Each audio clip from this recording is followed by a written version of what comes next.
Welcome to Forbes education. Forbes education में आपका स्वागत है। जैसा कि आपको पता है कि हम एसएससी जीडी की सीरीज चला रहे हैं, पीवाई की प्रीवियस ईयर क्वेश्चंस, जो आपके काफ़ी इंपॉर्टेंट क्वेश्चन है और आंसर सीरीज रहेंगे। उसके लिए हम ये काफ़ी इंपॉर्टेंट सीरीज चला रहे हैं। और इसमें सबसे पहली बात मैं आपको बता दूं कि ये हमारी कांस्टेबल एसएससी जीडी की question answer series P Y Q है। पर्टिकुलर इसमें किसके बारे में बात है? प्रीवियस ईयर क्वेश्चंस के बारे में पूरी की पूरी। और ये सीरीज संख्या 3 है। इसके पहले हमारी 2 सीरीज आ चुकी हैं, तो जिन लोगों ने नहीं देखा है यूट्यूब में जाके उसको देखें। This is important for your upcoming exam also, that is important for your SSC examination, SSC GD, Bihar SSC और जितने भी एसएससी के एग्जामिनेशन होने वाले। आईबी एक बहुत इंपॉर्टेंट वैकेंसीज आई है, उसके लिए हम ये प्रोग्राम आपके लिए करा रहे हैं। इसमें क्या क्या है आपके पीवाई क्यू के तहत आपको याद रखना है। हम इसमें चर्चा कर रहे हैं पर्टिकुलर किसके बारे में? जो चर्चा है हमारी क्वेश्चन आंसर सीरीज रहेगी, इसमें मोस्ट एक्सपेक्टेड क्वेश्चन, इसमें जो बात रहेगी हमारी किसके बारे में है? जितने भी मोस्ट एक्सपेक्टेड क्वेश्चन है उनके बारे में बात करेंगे। करंट अफेयर्स प्लस स्टैटिक्स साथ में रहेगा। और ये पूरे की पूरी जो सीरीज है ये फोर्ब्स एजुकेशन लेके ला रहा है। कौन ला रहा है आपके लिए? Forbes education. अगर आपको ऑनलाइन और ऑफलाइन बैचेस के बारे में जानकारी चाहिए तो दैट इज 8848178267 पे आप कॉल करिएगा। फोर्ब्स एजुकेशन आपके लिए पर्टिकुलर क्या है, पूरी की पूरी एजुकेशन और श्रृंखला के बिहाफ पर चलेगी। तो बढ़ते हैं आज के क्वेश्चंस की ओर। आज के भी 20 क्वेश्चन रहेंगे, तो 20 × 4 मतलब 80 क्वेश्चन के बारे में ओवरऑल डिस्कशन हमारा रहेगा। और उन्हीं सब के बिहाफ पर क्या होगी, हमारी चर्चा चलती है। आपको पूरा का पूरा कॉन्सेप्ट पता चलेगा। हमारी ऑनलाइन और ऑफलाइन क्लासेस के लिए आगे भी मैं बताऊंगा। आज के बढ़ते हैं पहले प्रश्न की तरफ, that is much more important for your examination. पहला प्रश्न, निम्नलिखित में से कौन सा महाराष्ट्र का धन्यवाद ज्ञापन थैंकिंग गिविंग उत्सव है जहां बैलों को सम्मानित किया जाता है क्योंकि उन्हें खेती के लिए अति आवश्यक माना जाता है? ऑप्शन है काला घोड़ा महोत्सव, गुड़ी पड़वा, मकर संक्रांति, पोला महोत्सव। क्वेश्चन पढ़िएगा। Which of the following is a specific thanksgiving festival of Maharashtra where bulls are honoured? Why are they considered farming? Why are they considering for farming? अब देखिए कौन सा हमने बताया था कि ये स्टैटिक का क्वेश्चन, स्टैटिक में इंपॉर्टेंट क्वेश्चन है ये फेस्टिवल से। फेस्टिवल का मतलब उत्सव से क्वेश्चन आया। और हर राज्य के उत्सव क्या होने चाहिए आपको पता होने चाहिए कि कहां पर कौन सा सिनेरियो बना है, क्या क्या चीजें हैं। तो अब इसमें हम ध्यान रखेंगे कौन सा उत्सव, तो आपको याद होना चाहिए कहां पे कौन सा उत्सव होता है। काला घोड़ा महोत्सव that is also associated with Mumbai, ये मुंबई में होता है। लेकिन एक त्योहार ऐसा है जो पर्टिकुलर आपका किससे होता है, बैलों को खेती के लिए, दैट इज सेलिब्रेटेड ऑन पोला महोत्सव। कौन सा फेस्टिवल है बेटा? पोला महोत्सव। यहां से 3 प्रकार से क्वेश्चन बनते हैं। पहला, festival that related to animals, ये ऐसा त्योहार है जो एनिमल या पशुओं से संबंधित त्योहार है। तो इसमें जो पूजा होती है, किसकी पूजा होती है? इसमें पर्टिकुलर जो पूजा होती है वो महाराष्ट्र में बुल्स की पूजा होती है। किसकी? बुल्स या बैलों की पूजा होती है, इसलिए काफी ज्यादा इंपॉर्टेंट बनता है। अगले उत्सवों की बात करते हैं। गुड़ी पड़वा ये भी महाराष्ट्र में है। Makar Sankranti pan India specially Gujarat में। और पोला उत्सव भी कहां मनाया जाता है? महाराष्ट्र में। तो याद रखिएगा ये पूरा का पूरा उत्सव हमारे सेलिब्रेशन के लिए है। 3 क्वेश्चन इस फेस्टिवल से बनते हैं। दिल्ली पुलिस में भी ये सेम टू सेम क्वेश्चन पूछा गया। तो याद रखिएगा कौन सा फेस्टिवल है जिसमें बैलों की पूजा होती है, उस फेस्टिवल का नाम है हमारा पोला महोत्सव। दूसरा पूछेगा ऐसा कौन सा उत्सव है जिसमें बैलों की पूजा किस क्षेत्र में की जाती है? महाराष्ट्र में। और तीसरा पूछेगा पोला महोत्सव कहां मनाया जाता है? That is also associated with Maharashtra. तीनों क्वेश्चन आपको क्लियर रहेंगे। उम्मीद है यहां तक क्लियर है। कमेंट जरूर करना है अगर इस क्वेश्चन में कोई प्रॉब्लम हो। अगले क्वेश्चन की ओर बढ़ेंगे। क्वेश्चन नंबर 2, माश और मर्केशिया निम्नलिखित में से किसके अंतर्गत आते हैं? शैवाल, अनावृतबीजी, ब्रायोफाइटा, टेरोडोफाइटा। साइंस का इंपॉर्टेंट क्वेश्चन है। Moss and Mercinia come under which of the following? Algae, Zamenosperm, Bryophyta, Pteridophyta. Which one is the right answer? जल्दी से क्लियर करिएगा। काफी इंपॉर्टेंट क्वेश्चंस आपके एग्जाम पॉइंट ऑफ व्यू के लिए बनता है कि मास और ये जो है पर्टिकुलर कहां आते हैं। जल्दी से क्लियर करिएगा, आपके लिए बहुत इंपॉर्टेंट क्वेश्चन श्रृंखला है। और आपको भी पता होगा जो क्लासिफिकेशन ऑफ एनिमल किंगडम, जंतुओं से संबंधित जो पूरा का पूरा वर्गीकरण है, उसमें आपका ये उत्सव क्या किया जाता है, मनाया जाता है। क्लियर रहेगा। तो अब है मास। जो एल्गीज हैं, मास और मर्क्सेनिया दोनों किसके पार्ट हैं? आपको पता होगा एल्गी, एल्गी का मतलब क्या है, शैवाल। शैवाल को जाना जाता है थैलोफाइटा। शैवाल किसके अंतर्गत आते हैं? थैलोफाइटा के अंतर्गत। किसके अंतर्गत आते हैं ये? पूरे के पूरे थैलोफाइटा के अंतर्गत। जो वनस्पति एल्गीज है वो थैलोफाइटा के अंतर्गत आते हैं। और आपको पता हो इसमें ग्रीन एल्गी, क्लोरोफिल्स के कई प्रकार की एल्गीज होती हैं। ग्रीन एल्गी, रेड एल्गी और ब्राउन एल्गी, तीन प्रकार की एल्गी। ग्रीन को क्लोरोफाइसा के नाम से जाना जाता है, कई बार क्वेश्चन पाएगा। रेड को रेडोफाइसा और ब्राउन को ब्रैनोफाइसा के नाम से, अपने नाम से स्पष्ट होते हैं। जेमनोस्पर्म क्या होते हैं? जेमनोस्पर्म को अनावृत्ति बीजी, जिसमें बीज नहीं पाया जाता, ऐसे सीड जो बिना बीज के होते हैं, डायरेक्ट जो प्रोड्यूस होते हैं। Bryophyta which is associated with उभयचर, या पर्टिकुलर ये किसमें आते हो? एम्फीबियन ऑफ प्लांट किंगडम, इसे जाना जाता है एम्फीबियन ऑफ प्लांट किंगडम, या इसे जाना जाता है पादप का उभयचर वर्ग। ये क्या है? पादप का उभयचर, या इसे जाने जाते हैं, मतलब ये लैंड और वाटर दोनों जगह होता है। मतलब ये लैंड प्लस वाटर, ऐसे प्लांट जो दोनों जगह हो रहे हैं उसे ब्रायोफाइटा। और तीसरा है टेरोडोफाइटा।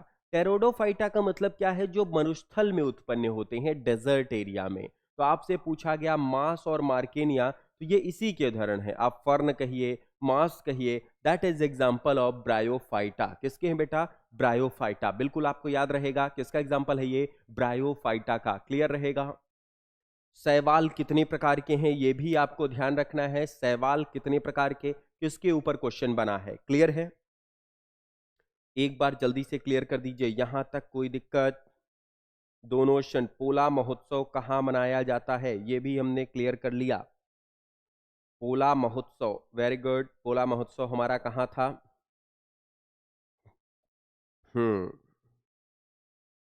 Very good. अगला जो है, काफी इंपॉर्टेंट क्वेश्चंस आगे बढ़ेंगे। दो क्वेश्चन में कोई दिक्कत नहीं होनी चाहिए आपको। क्लियर है। अगले कुछ क्वेश्चंस की ओर बढ़ेंगे ये दोनों। तो मार्स और मानकेनिया किसके अंतर्गत आते हैं? That is associated with bryophyta. शैवाल किसके अंतर्गत आता है? थैलोफाइटा। शैवाल कई प्रकार के, green algae, red algae, brown algae. Bryophyta and pteridophyta associated with dash. Very good. Next question, question number 4। Jagoi भारतीय शास्त्रीय नृत्य के किस नृत्य रूप की एक प्रमुख शैली है? Jagoi is a major style which of the following dance form in India classical dance. आपको पता है हमेशा क्वेश्चन आपके स्टैटिक से जरूर बन रहे हैं, इसलिए आपको वो चीज ध्यान रखनी है कि क्या सिनेरियो है इसका, किसके बिहाफ पर क्वेश्चन बने हैं। तो जगोई कहाँ का त्योहार है ये ध्यान रखना है। तो आपको पता होगा मणिपुरी, सत्रिया, ओडिसी, कथक। Option is Manipuri, Kshatriya, Odissi, Kathak. तो जगोई बहने, Jagoi that is associated with Manipur, कहां से संबंधित है बेटा? बिल्कुल याद रखेंगे, Manipur, that is associated with Manipuri. Manipur का क्लासिकल डांस है मणिपुरी। इसकी कैपिटल क्या है? मणिपुर की राजधानी क्या है बेटा? इंफॉल। राजधानी क्या है? बिल्कुल याद रखेगा, that is associated with Imphal. और झावरी जो सिस्टर हैं, that is also belonging with the Manipuri. Manipuri से डांसर यदि पूछा जाए तो याद रखेंगे यहां का डांस है मणिपुरी। और मणिपुरी से आपकी कौन सी हैं? झावरी सिस्टर। या इसे जान रखिएगा कौन सी बहनें हैं? झावरी बहनें, इसमें इंपॉर्टेंट है। और दूसरा जो नाम है बिपिन सिंह, फेमस डांसर हैं ये। बिपिन सिंह और झावरी सिस्टर दोनों का नाम याद रखिएगा, कई बार एग्जाम में पूछा गया। तो बिपिन सिंह और झावरी सिस्टर दोनों इसके पर्टिकुलर डांस रहेंगे। क्लियर, डांसर है। Sattriya that is associated with Assam. Sattriya कहां से है? असम से। Odissi that is belonging to Orissa and Kathak that is belonging to Uttar Pradesh. This is a famous dance from your side. The first one is Jagoi festival. Jagoi is a major style. Which of the following dance form of India? That is Manipuri. कहाँ से है मणिपुरी? मणिपुर की राजधानी क्या है? याद रखिएगा, मणिपुर की राजधानी जानी जाती है इम्फॉल के नाम से. किस नाम से जानी जाती है? इम्फॉल. और फेमस डांसर भी आपको क्या होंगे? याद रहेंगे. एक बार क्लियर कर दीजिए, फेमस डांसर भी आपको क्या है? पूरी तरह से क्लियर रहेंगे. वेरी गुड, यहां तक, थर्ड नंबर तक. और जो सत्रिया है ये कहाँ का डांस है? असम का डांस है. कहाँ का नृत्य है? बिल्कुल याद रखेंगे, Assam. Odissi that is belonging to Orissa and Kathak that is belonging to Uttar Pradesh. Question number 3 तक कोई प्रॉब्लम नहीं होगी. अगले क्वेश्चन, क्वेश्चन नंबर 4. अगला क्वेश्चन है हमारा, क्वेश्चन नंबर 4 की तरफ बढ़ेंगे. क्वेश्चन है, identify way to reduce pollution caused by burning of fossil fuel. जीवाश्म ईंधन के जलने से होने वाले प्रदूषण को कम करने के तरीके पहचान करें. गुप्त ऊष्मा को कम करके, कार्बन अणुओं की संख्या में वृद्धि करके, दहन प्रक्रिया की क्षमता में वृद्धि करके, प्रदाह का तापमान कम करके. By reducing latent heat, by increasing the number of carbon molecules, by increasing the efficiency of the combustion process, by reducing the temperature of inflammant. आपको पता होगा सबसे ज्यादा जो पर्टिकुलर आपके वायुमंडल में पोल्यूशन फैलाता है दैट इज कार्बन. तो कार्बन के अणुओं की वृद्धि तो हम नहीं कर सकते क्योंकि ये सबसे ज्यादा क्या करता है? पोल्यूशन फैलाता है. तो ये तो हो ही नहीं सकता. दूसरा, गुप्त ऊष्मा. गुप्त ऊष्मा मतलब कोई भी पदार्थ जितनी अपने अंदर हीट रखता है, ये भी नहीं. दहन प्रक्रिया, हाँ, दहन क्या होता है? कंबशन. कंबशन का मतलब होता है जो जितने परसेंटेज ऑफ कार्बन, जिसमें जितना ज्यादा, जितने जलने की क्षमता जल रहे. तो इसका राइट आंसर होगा दहन प्रक्रिया की क्षमता में वृद्धि करके, या bye increasing the efficiency of the combustion process. अगर आप दहन की प्रक्रिया को बढ़ा देंगे तो पर्टिकुलर आपका ऑटोमेटिकली जो पोल्यूशन है वो कम होगा. आपको पता होगा यहाँ पे कोयले के सबसे ज्यादा जो होता है वो कोल, और आजकल एसी जो प्रयोग हो रही उसके लिए CFC, क्लोरोफ्लोरोकार्बन का भी डिफरेंट वेज में प्रयोग हो रहा है. क्लियर रहेगा? यहां तक कोई डाउट है आपको? क्वेश्चन नंबर 4 तक. अगले क्वेश्चन की ओर बढ़ेंगे. द नेक्स्ट क्वेश्चन, निम्न में से सातवीं पंचवर्षीय के, एक बार पढ़ लीजिए इस क्वेश्चन को, जल्दी से जवाब दे दीजिएगा. निम्न में से सातवीं पंचवर्षीय योजना, काफी इंपॉर्टेंट है. Very good. आगे के 4 क्वेश्चन आपको क्लियर रहेंगे. बैलों का महोत्सव कहां मनाया गया था? Very good. निम्न में से सातवीं पंचवर्षीय योजना के मुख्य उद्देश्यों में से एक था जीवन स्तर में सुधार, खाद्यान्नों के उत्पादन में वृद्धि, अवसंरचना में वृद्धि, गरीबी उन्मूलन. विच of the following was one of the main object of 7th 5-year plan? improvement in the standard of living, increasing in production of food grain, increasing in infrastructure, poverty alleviation. आपको पता होगा हमेशा एक क्वेश्चन 5-year प्लान से आया है. और 5-year plan कहां से लिया गया? अगर आपसे पूछेगा 5-year प्लान ये कहां से लिया गया? ये लिया गया USSR. कब लिया गया? 1928, 1928 में संयुक्त राष्ट्र संघ से लिया गया. फाइनेंशियल ईयर टोटल कितने चले थे? 12 फाइनेंशियल ईयर चले थे. पहला कब से कब तक? पहला जो था आपको याद रखना है 1951. फर्स्ट जो चला 1951 टू 1956, इसे जाना गया किस नाम से?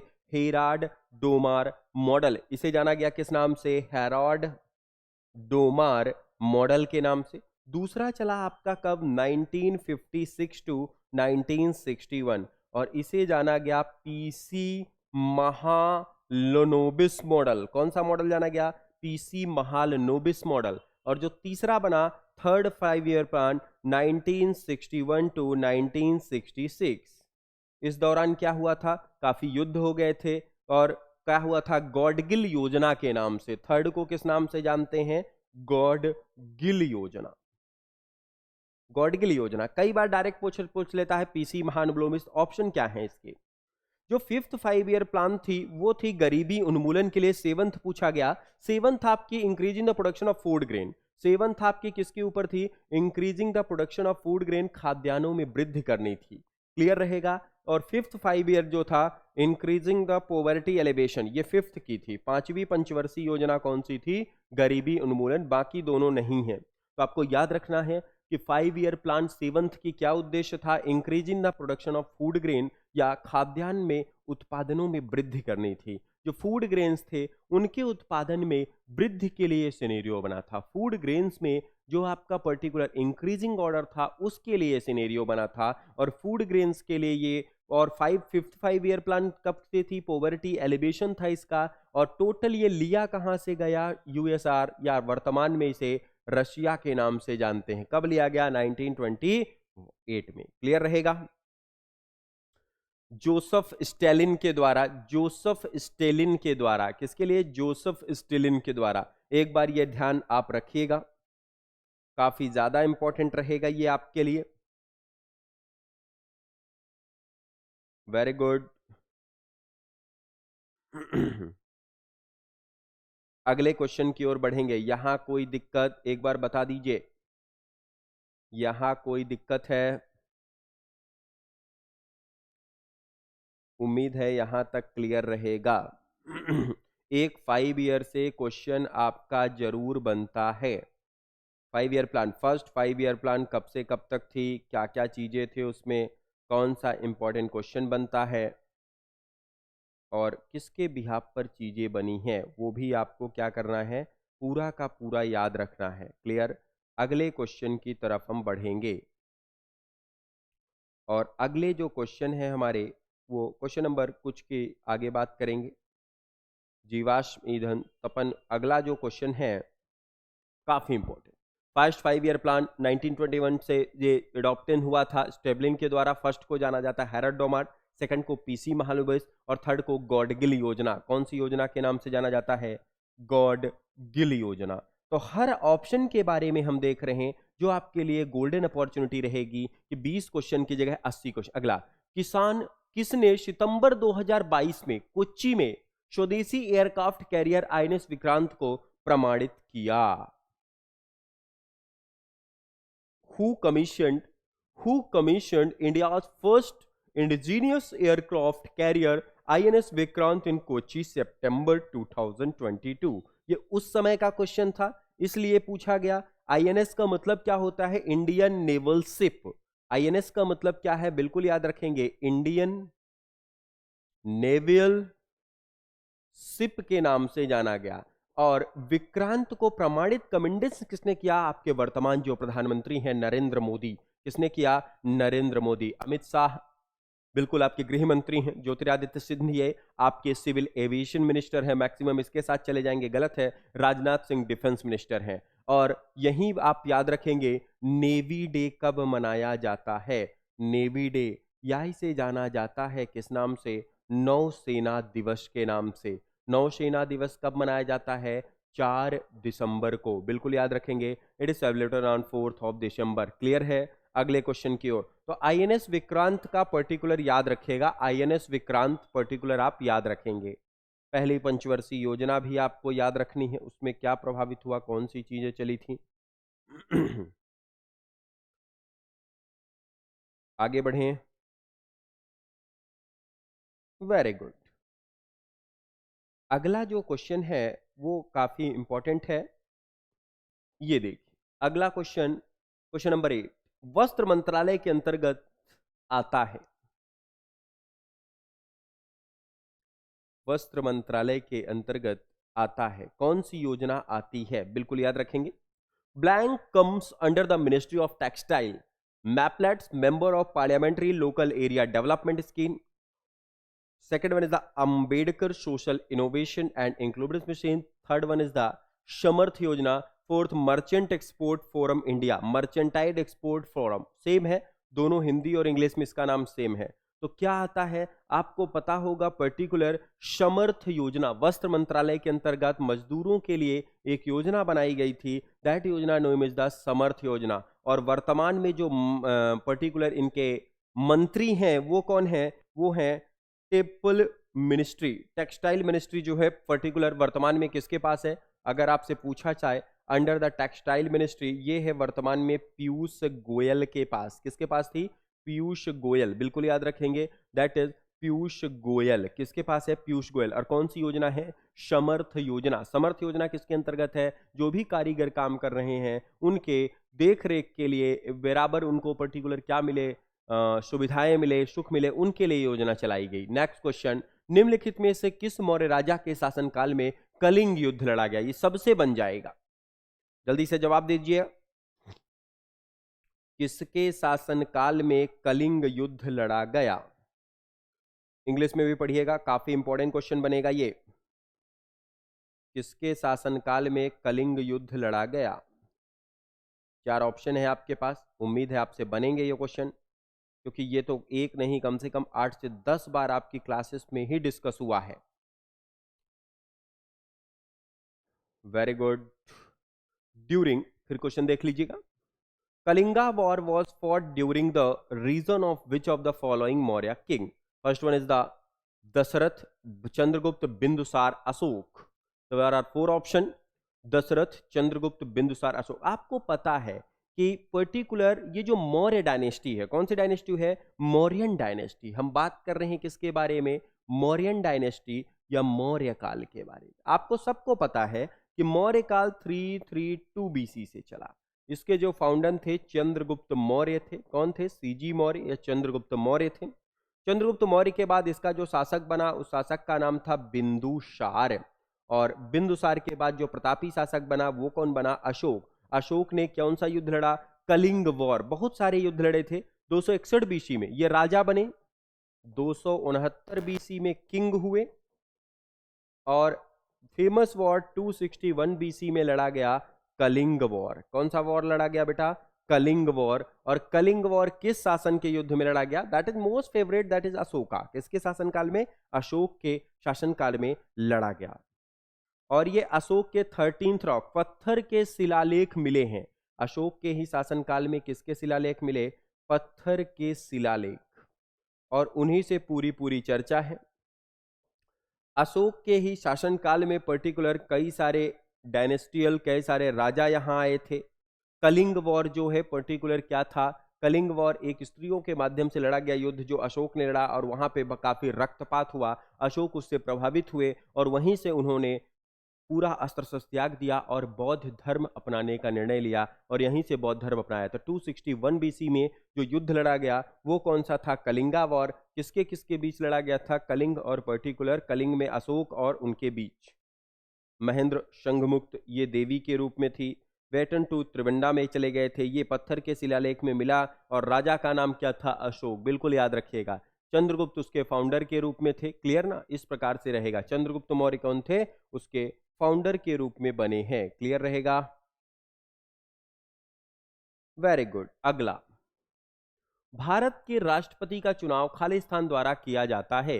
केवल राज्यसभा के सदस्यों द्वारा, संसद के दोनों सदनों के निर्वाचित सदस्यों और राज्य विधानसभा द्वारा, केवल राज्य विधानसभा के सदस्यों द्वारा, केवल संसद के दोनों सदनों के निर्वाचित सदन। The president of India elected by Rajya Sabha member only, elected member of both houses parliament and state legislative, only member of state legislative, only elected member of both the houses of parliament. जल्दी से clear करिएगा। Electoral parliament होते हैं पौंडीचेरी और दिल्ली को छोड़ के। 17th constitution आपको पता है। प्रेसिडेंट जो यूनियन का है वो आर्टिकल नंबर किस में चर्चा है? आर्टिकल नंबर 52 में चर्चा है। और जब चर्चा है तो इसकी वोटिंग प्रणाली में जितने भी इलेक्टेड मेंबर हैं वो देते कि केवल संसद के दोनों निर्वाचित सदस्य, इसमें संसद के दोनों सदनों, राज्य विधानसभा के निर्वाचित सदस्य, संसद के दोनों सदनों के निर्वाचित और राज्य विधानसभाओं के निर्वाचित सदस्य क्या करते हैं? भाग लेते हैं। The elected member of both houses of parliament, the elected member of both houses of parliament it state legislative assembly, दोनों के रूप में भाग लेते हैं। संसद के दोनों सदन, राज्यसभा के बिल्कुल नहीं, केवल राज्यसभा नहीं होता, विधानसभा बिल्कुल नहीं, केवल संसद नहीं होते, इसमें एमएलएज और एमपी दोनों लेते हैं। और इलेक्ट्रोल में पार्लियामेंट में दिल्ली और पांडिचेरी को भी ऐड किया गया 17th। ये दिल्ली और पांडिचेरी को 17th कॉन्स्टिट्यूशनल अमेंडमेंट के द्वारा कब ऐड किया गया? In the year of 1990। याद रखिएगा। तो भारत के काफी आसान क्वेश्चन था ये जीडी के लिए। आपके लिए इंपॉर्टेंट बनेगा, उसी के बिहाफ पर ये चीजें चलेंगी। आगे बढ़ते हैं। तपन कुमार पटनायक ने किस नृत्य शैली में संगीत नाटक अकादमी पुरस्कार जीता? Tapan Kumar Pattanaik has won the Sangeet Natak academy award in which style? आपके चार ऑप्शन हैं स्टाइल के लिए। तपन कुमार ने किसके लिए जीता है? याद रखिएगा, काफी इंपॉर्टेंट क्वेश्चन है ये भी। फेमस पर्सन से एक क्वेश्चन आपके एग्जाम में जरूर बनेगा। और आपको पता है the option is Kuchipudi, Odissi, Sattriya and Chhau. Kuchipudi, Odissi, Sattriya and Chhau. The famous dancer is the Chhau. कहां के हैं ये? छाऊ के। और छाऊ कहां का नृत्य है? आप याद रखेंगे, छाऊ है उड़ीसा का फोक डांस। कहां का है? उड़ीसा। और कहां होता है? झारखंड। और कहां होता है? वेस्ट बंगाल। जो आपका मयूरभंज चावल को जीआई टैग मिला है वो यहीं से मिला। क्लियर ना? याद रखिएगा। और इसमें पर्टिकुलर संस्कृत गुजरात भावरा होता है। और छाऊ को यूनेस्को 2010 में शामिल किया गया। छाऊ डांस को यूनेस्को 2010 में क्या किया गया? सेलेक्ट किया गया। 2010 में इसको सेलेक्ट किया गया। तो तपन कुमार पटनायक किस नृत्य? कुचिपुड़ी कहां का नृत्य है? आप आंध्र प्रदेश। ओडिसी कहां का है? उड़ीसा का। सत्रिया कहां का है? असम का। ये सब क्या थे? आपके क्लासिकल डांस थे। ये कौन से थे? क्लासिकल, या इसे जाना जाता है शास्त्रीय के नाम से। छाऊ आपका फोक डांस है जो आपके लिए 9th बनने वाला है लेकिन अभी बना नहीं है। तो तपन कुमार पटनायक उड़ीसा नाम से ही स्पष्ट है। और डांस कौन सा बनता है इनके लिए? तपन कुमार के लिए पर्टिकुलर आप याद रखिएगा, कौन सा पुरस्कार? उड़ीसा के छाऊ अवार्ड जीता। कौन सा जीता? थाऊ। अगले क्वेश्चन की ओर बढ़ेंगे, that is much more important for your examination. ये भी क्वेश्चन आपके लिए बनेगा।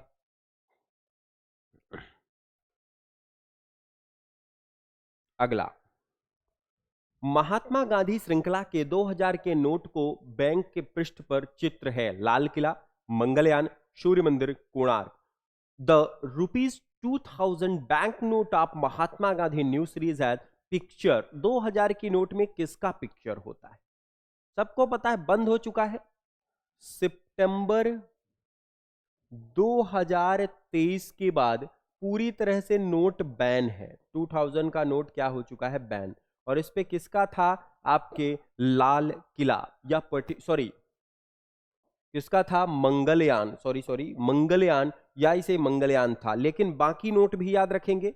20 में किसका है? अगर 20 के नोट के बारे में चर्चा की जाए तो आप याद रखेंगे 20 रुपए के नोट में किसका है? एलोरा केव। 20 रुपए की नोट में किसका है? एलोरा केव का। 10 में किसका है? याद रखेंगे 10 में है सन टेम्पल। किसका है? कलर भी पिछली क्लास में बताया था, सूर्य मंदिर का। 5 में किसका है? 5 रुपीज का नोट भी आता है। 5 रुपीज में पीछे आपका ट्रैक्टर बना है। क्या बना है बेटा? ट्रैक्टर। कमेंट करके जरूर बताएंगे। 5 के बाद 2000। 2000 में किसका है? मंगलयान। 2000 में किसका है? मंगलयान का। 2000 के बाद आपका 500 पूछा जाए तो 500 में आपको क्लियर रहेगा। 500 में जल्दी से कमेंट बता दीजिए किसका है? रेड फोर्ट, लाल किले का। क्लियर है? 100 में, 100 में रानी की वाव। रानी की वाव, सबके कलर भी बताए थे आपको, स्लेटी ग्रीन। और 50 में हम्पी। 50 में क्या था? हम्पी। किसका था? हम्पी। तो 20 रुपए में किसका है? बिल्कुल याद रखेंगे, 20 रुपए में है एलोरा गुफा। इसमें किसका है? सूर्य मंदिर। 10 में। 5 रुपए में कौन है? ट्रैक्टर है। 2000 में कौन है? मंगलयान। बिल्कुल याद रखिएगा। 500 में कौन है? Lal Qila, red fort. Note निकाल के नहीं देखने लगना है। 100 रुपीज में रानी की वाव। और इतना पैसा ले जाने को यशस्वी देगा भी नहीं। और 50 में क्या है? हम्पी। हम्पी की जो गुफा कर्नाटक में है उसमें। लाल किला किस में है? आपको याद रहेगा 500। मंगलयान किस में था? 2000 में। सूर्य मंदिर सन टेम्पल किस में है? आप देख सकते हैं 10 में। और रानी की वाव किस में है? 100 में। सॉरी, 100। एग्जैक्ट क्वेश्चन क्लियर रहेगा आपके लिए। ये कॉन्सेप्ट आपको जरूर रखना है। ये कॉन्सेप्ट आपको जरूर रखना है आपके लिए। क्लियर है? Very good. जगोई फेस्टिवल कहाँ का था वो भी आप याद रखेंगे। इसमें किसका किसका नोट है? एक बार आप नोट आईएनएस विक्रांत में भी याद रखिएगा। आईएनएस विक्रांत में भी आपको याद रखना है। बढ़ जाएं। Very good. आगे बढ़ते हैं।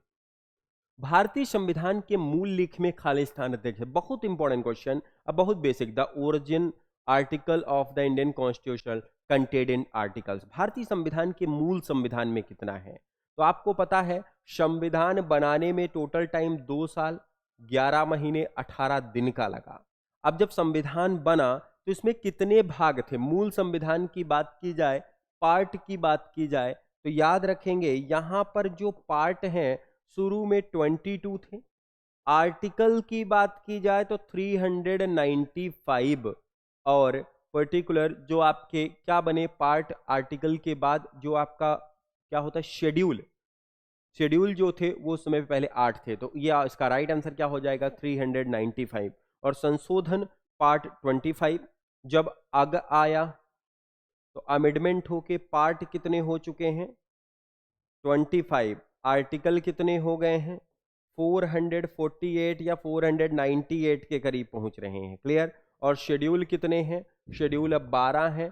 पहले शेड्यूल कितने थे? 8 थे। क्लियर है? टोटल टाइम लगा, और ये लागू बन के तैयार हुआ था 26 नवंबर 1949 को। ये प्रिपेयर्ड हुआ और लागू कब हुआ? 26 जनवरी 1950 को। बिल्कुल याद रखिएगा, लागू का ये है, प्रिपरेशन डेट ये है।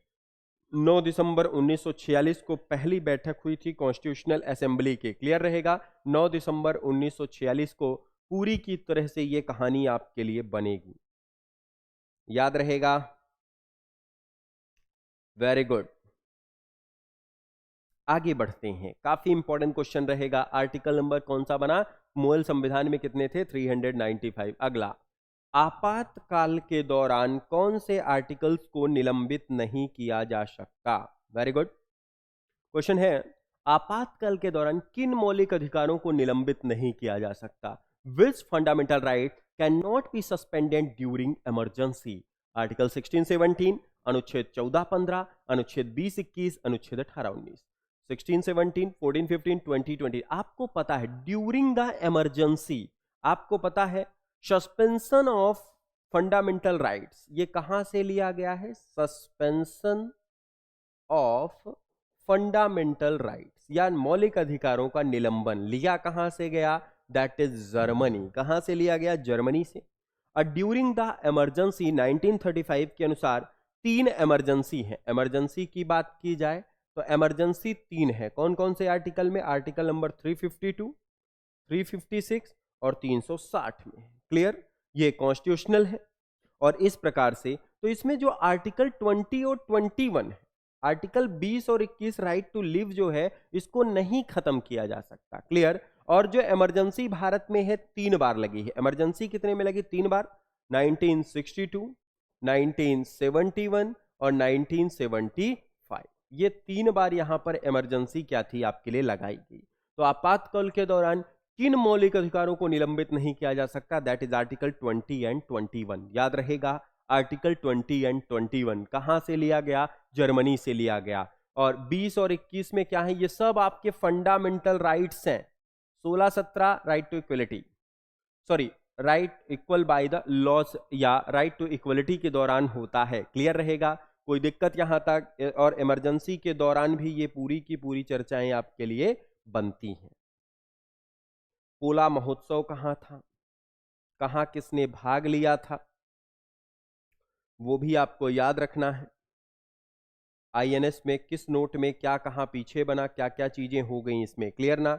आगे बात करते हैं। क्लियर रहेगा ये क्वेश्चंस? कोई दिक्कत है? इमरजेंसी कितने आर्टिकल्स में था? पर्टिकुलर इमरजेंसी जो था आपके 3 आर्टिकल्स में स्पेसिफिक तौर पे था।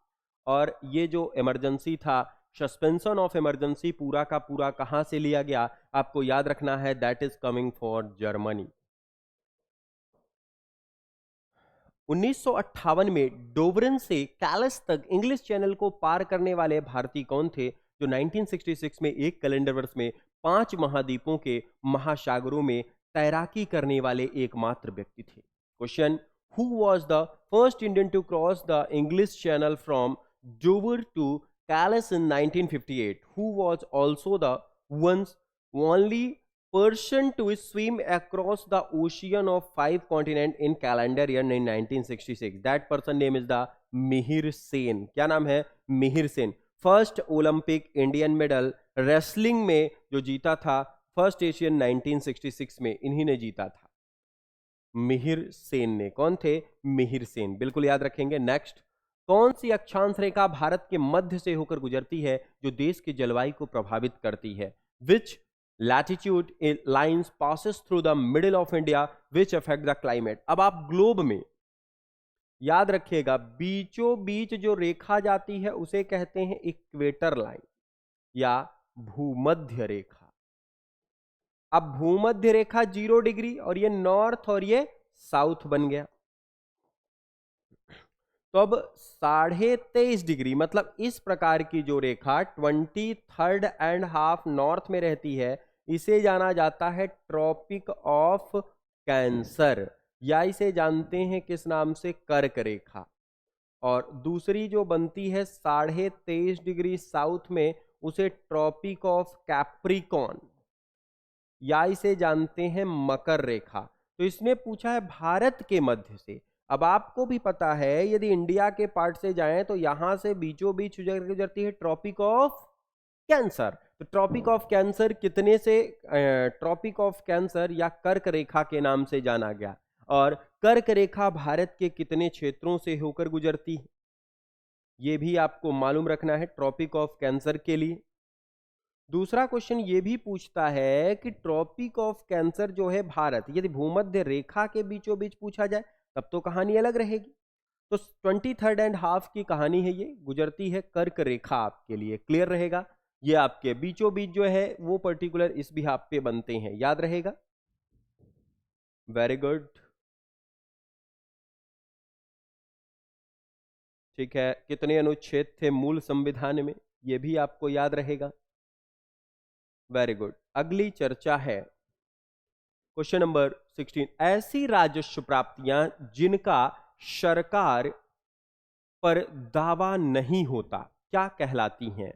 What are such revenue received which are not claimed by the government? जो गवर्नमेंट द्वारा नहीं होती. गैर प्रतिदेय, पूंजीगत प्रतिदेय, सुदृढ़ प्रतिदेय, प्रतिदेय, non refundable, capital, capital extension and redeemable. कौन सा इसका राइट आंसर बनेगा? आपको भी पता है जिसमें सरकार की नहीं होती उसे जाना जाता है नॉन रिडीमेबल, या पर्टिकुलर उसे जानते हैं गैर प्रतिदेय के नाम से. और आपको भी पता है कि जो सरकार जिस पे पूरी तरह राजस्व प्राप्त करती है दैट इज बजट. बजट किस में है? Article number 112. अगर जिस पर सरकार दावा नहीं कर सकती वो कह रहे हैं गैर प्रतिदेय. गैर प्रतिदेय मतलब जो टैक्सेस आपके नॉन रिडीमेबल होते हैं, मतलब रिडीम हम नहीं कर सकते. जीएसटी है रिडीमेबल है, आप खरीदिए, पे करिए, फिर उसके बाद अगर आपने जीएसटी लिया है तो उसमें आप क्या कर सकते हैं? उसको रिडीमेबल कर सकते हैं. क्लियर रहेगा. तो बजट कौन से आर्टिकल में है ये भी याद रखिएगा. बजट कौन से आर्टिकल में है? Very good. अगला, 2017-18 में विजय हजारे ट्रॉफी किसने जीती थी? Which state won the Vijay Hazare trophy 2017-18? Karnataka, Maharashtra, Kerala, Uttar Pradesh. 2017-18 में Vijay Hazare trophy that is associated with cricket. किससे संबंधित है बेटा? ये क्रिकेट से संबंधित है. शुरुआत कब हुई? 2002-2003 में. इसकी शुरुआत 2002-2003 में हुई और ये जीता किसने था? कर्नाटक ने. किसने जीता था? कर्नाटक में. फोर्थ ऑप्शन इसका है ही नहीं. क्लियर ना? याद रखिएगा, फोर्थ इसका है नहीं पर्टिकुलर, तीन ही में आपका काम रहे. ऊपर दिया है इंग्लिश में, आप देख सकते हैं, उसी के बिहाफ पर बना. और विजय हजारे ट्रॉफी जो है कब से प्रारंभ हुई, अगर आपसे ये भी पूछेगा तो ये भी आपको याद रखना है कि विजय हजारे ट्रॉफी कब से प्रारंभ हुई थी, क्या चीजें इस पे चली थी. Very good. चलिए आगे बढ़ते हैं इसके बाद अगले क्वेश्चन की ओर. क्लियर रहेगा यहां तक? उम्मीद है यहां तक क्वेश्चंस आपके क्या हैं? क्लियर हैं. नेक्स्ट, अगस्त 2022 में उत्तराखंड सरकार ने राज ब्राह्मणस्तंभ योजना के रूप में किसे सम्मानित किया? In August 2022 who was appointed as the state brand ambassador of Uttarakhand government. Uttarakhand सरकार के ब्रांड एम्बेसडर के रूप रोहित सेठी, अक्षय कुमार, ऋषभ पंत एंड दिनेश कार्तिक। ये सबको पता है कि पर्टिकुलर किसको नियुक्त किया गया उत्तराखंड के लिए। वेरी गुड, कुछ लोगों के जवाब आ रहे हैं, कुछ के नहीं आ रहे हैं, जल्दी से जवाब दीजिएगा। Very good. और कौन से साल में पूछा गया? अगस्त 2022 में, बिल्कुल याद रखिएगा, अगस्त 2022। यूके ब्रांड एम्बेसडर आपको भी पता है क्योंकि इसके ऊपर काफी क्वेश्चन भी बने हैं।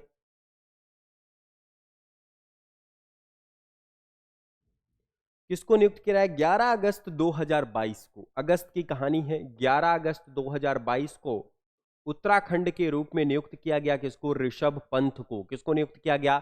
ऋषभ पंत को। भारत में अरेबिक कॉफी कौन से राज्य में उपाई? सबसे टॉप क्वालिटी की जो कॉफी है वो उपाई जाती है कहां? कर्नाटक में। कहां? कर्नाटक। असम किस लिए फेमस है? दैट इज असम फॉर चाय।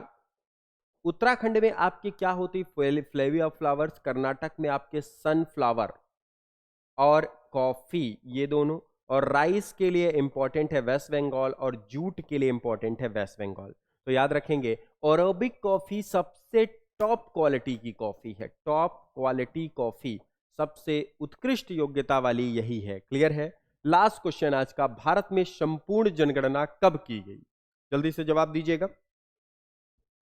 भारत में संपूर्ण जनगणना कब की गई? काफी इंपॉर्टेंट क्वेश्चन ये बनेगा आपके लिए। जनगणना से, सेंसस से एक क्वेश्चन जरूर बन रहा है। अगर आप कंटिन्यू रहेंगे तो आपको पूरे के पूरे सेंसस के भी क्वेश्चंस कराए जाएंगे, और ये आपके लिए क्या है? काफी इंपॉर्टेंट बनेगा। फर्स्ट नेशनल पार्क भी उत्तराखंड में था, याद रखेंगे। भारत में प्रथम पूर्ण जनगणना, अगर स्टार्टअप की बात की जाए तो it started in the year of 1872। किसके द्वारा? लॉर्ड मेयो द्वारा प्रारंभ किया गया था। अगर पहली जनगणना पूछा जाए, फर्स्ट। लेकिन रेगुलर अगर पूछी जाएगी तो आफ्टर द 10 ईयर, मतलब पर्टिकुलर 1881 में। क्लियर है? रेगुलर कराई गई। रेगुलर जनगणना कब हुई? 1881 में, 1881 में। और 2011 में विषम, 2011 जो थी हमारी, टोटल जो बात की जाए 15th आफ्टर द इंडिपेंडेंस, ये 7th थी। आफ्टर इंडिपेंडेंस कौन सी थी? 7th थी। और टोटल नंबर की पूछी जाए तो ये कौन सी थी? 15वें नंबर की। संपूर्ण जनगणना कब कराई गई? 1881 में। या समकालीन जनगणना किसने कराई थी? रेगुलर 1881 में। याद रखिएगा, रिपिन के द्वारा। किसके द्वारा कराई गई? लॉर्ड रिपिन के द्वारा कराया गया। याद रहेगा। Very good. ये आज के 20 क्वेश्चन थे। और आपके लिए मैं बता दूं, फोर्ब्स एजुकेशन लेके आया है एसएससी जीडी का ऑनलाइन और ऑफलाइन दोनों बैचेस है हमारे पास। तो अगर आपको पर्टिकुलर आगे रेगुलर क्लासेस लेनी है तो हमारे नंबर पर आप क्या करिएगा? कांटेक्ट करिएगा। जो स्लाइड में जा रहा उसी नंबर पे आप कांटेक्ट करिएगा। मेंटोरशिप प्रोग्राम भी चल रहा, उस प्रोग्राम के तहत भी हम क्या करेंगे? पूरा का पूरा सिनेरियो आपको प्रोवाइडेड होगा।